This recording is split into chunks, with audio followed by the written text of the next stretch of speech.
सोहमचा दिवस. सोहम सकाळी लवकर उठतो, दात घासतो, साबण लावून आंघोळ करतो, जेवण करतो,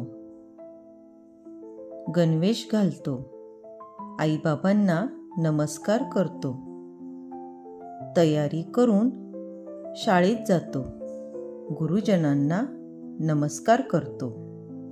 शाळा सुटली की घरी येतो, मित्रांसोबत खेळायला जातो, घरी येऊन हातपाय धुतो, त्यानंतर अभ्यासाला बसतो.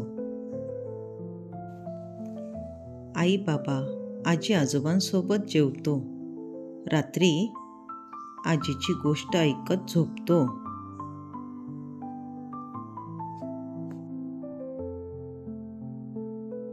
सोहम सकाळी उठून काय करतो?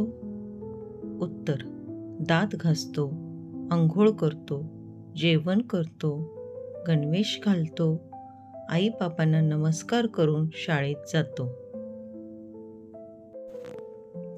सोहमला गोष्ट कोण सांगते? उत्तर: सोहमला गोष्ट आजी सांगते. तो दिवसभरात कोणती कामे करतो?